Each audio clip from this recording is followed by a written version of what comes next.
my name's CJRanger and I'm an oysterman down at Myler, Falmouth, Cornwall, and we've set up a fowl fishery cooperative CIC and a SavingESTER hatchery program through crowdfunder and Patreon. You can find the details below. Today I'm going to go through the setup of our latest little project, the Algae laboratory. Again, this has been funded by crowdfunder. Thank you very much to those who supported. So I'm going to edit some bits in there from earlier in the week or last week where I did a kind of dry run, and hopefully the algae arrives tomorrow and we're all system go. So I'm going to run through how I set up this cabinet and hopefully cut and paste between two little cameras I've got going on, one here and one over here, and give you some good shots. So first, last week I insulated this countertop fridge. I'm not going to use it as a fridge, and a glass shelving unit that I had, and hopefully we can retain some of the heat, because heat is really important when we're growing the algae. And the reason we're growing the algae is because next door we have a micro hatchery for the native oysters, and I've done 4 or 5 trials, and I'm not getting them to settle. So some advice and research is that we need to feed the larvae, the very sort of juvenile 1-week-old baby oysters, with live algae, and we're going to culture 5 strains, and I will go into that in a bit more detail when they arrive. But let's crack on and get this cabinet assembled. So as you can see, I've got one light in at the top. It's a bit difficult because I didn't want to take all the tough stuff off the top, but I'm going to install some more of the lights.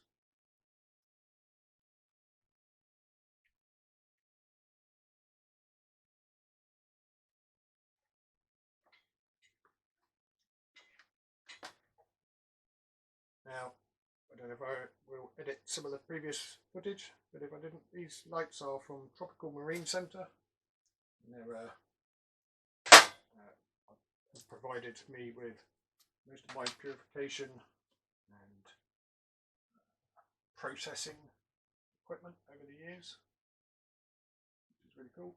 There's a guy called Nick Bridle at Bristol.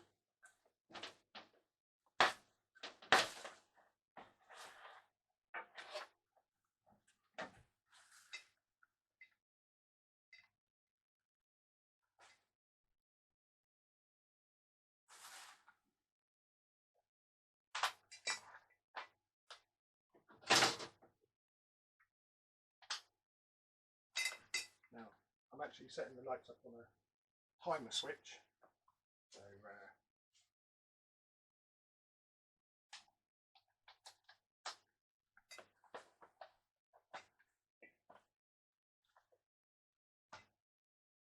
yeah, the timer switch is there so that the lights will come on and go off in an 8, 10, 12 hour kind of period. Not quite sure yet what the timing will be. I'm sure it will be somewhere like that.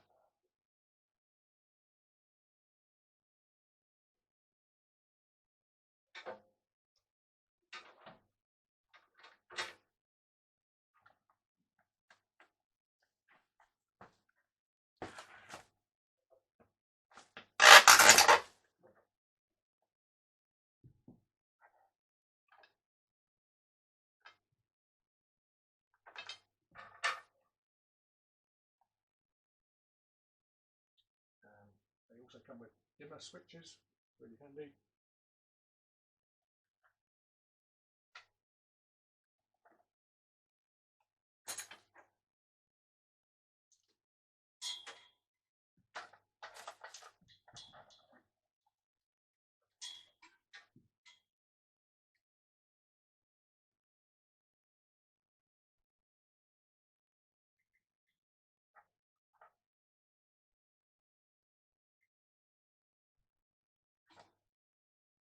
So these lights are Aquabar aquarium lights, and for algae you need quite a warm light spectrum, and I've got 2 bars that are basically 2 LED white and 1 blue in sequence, and then I've got another bar which is 2 LED white, 1 red and 1 blue in the sequence, and then a 4th one which is 1 white, 1 blue, 1 red. So hopefully this cabinet will get a nice warm light spectrum. I might alternate these a little bit just to give some light variations. I think probably to start with we're going to need kind of warmer UV spectrum, and then as the algae goes into different conical flasks, hopefully you can just use the residual colour in the cabinet. So yeah, the next stage is these seed mats. I bought these just from an online store. Now, with these seed mats, the only problem I can see really is that the light might be shadowed a bit going through the glass. So I'm just going to lay these on each shelf. I've got some more coming for the bottom cabinet, but for the minute I'm just going to tape these down. I'm also hoping that there'll be some kind of, again, residual heat in this cabinet given off by the 4 seed mats.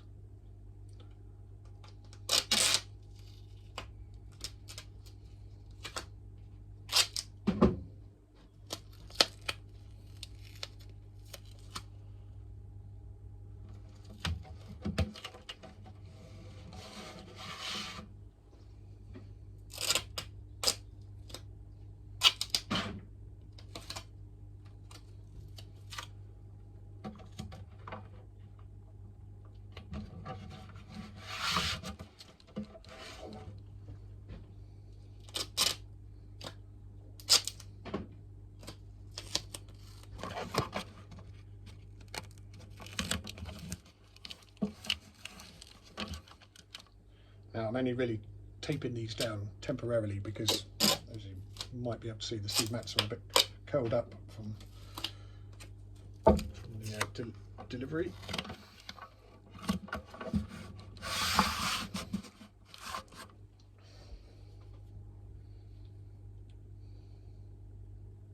These also work on a timer, or sorry, on a thermostat, and yeah, there's an optimum sort of 20-24 degrees for the culture of algae, and these will kick in and kick out when the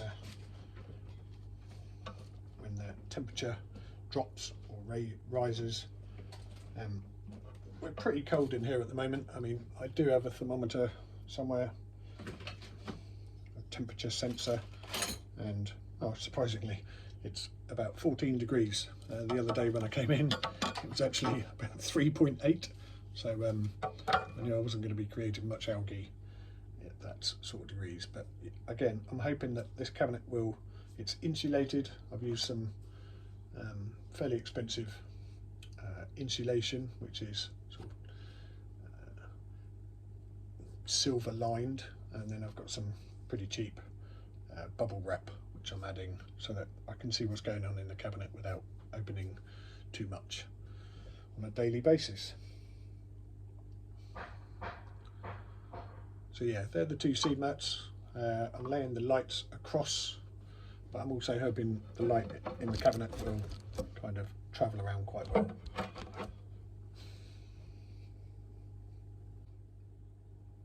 Okay, so the next little stage really is setting up some aeration system, and I'll go through a few bits that we've purchased.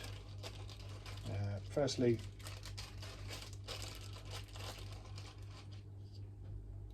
I've got a little manifold for the airline. I'm using a 4mm Aquarium air pump airline, and I've also purchased 10 100ml, 10 250ml, 10 500ml, 10 1000ml and 10 2000ml flasks.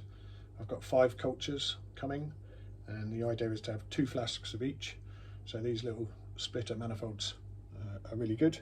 However, I found out last week, and again I might edit some in, that air tends to find the shortest route in water, so I also purchased some of these little airline valves, which I can regulate the air to each of the flasks, and the plan is to when they arrive, they're in 50ml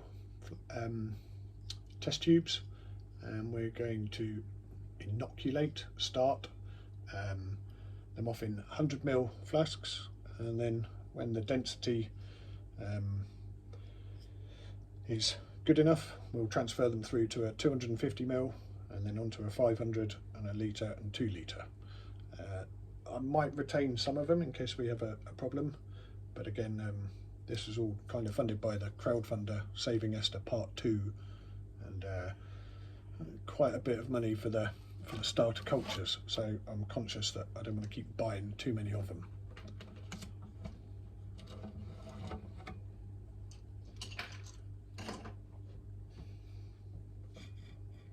All the flasks, the conical flasks, and the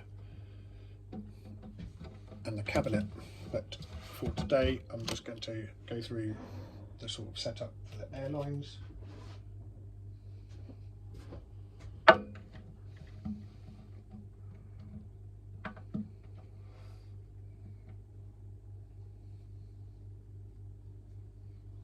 In fact, I think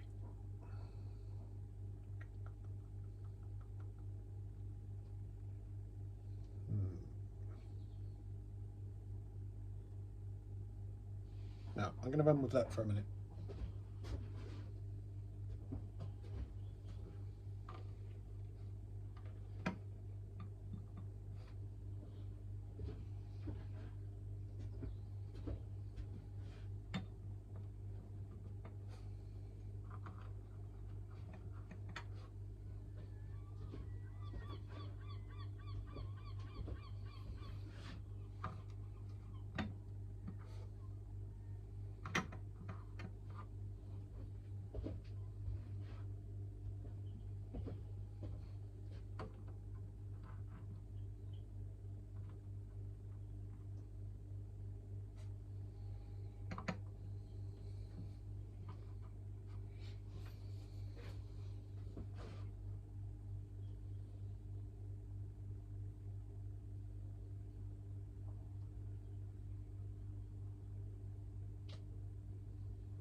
So yeah, here's one I prepared earlier.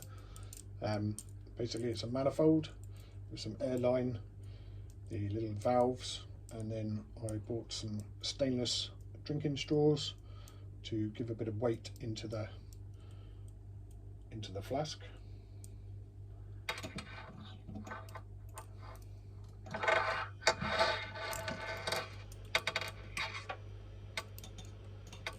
The reason for the weight into the flask is to make sure that the airline goes all the way down to the bottom and agitates the algae as it grows.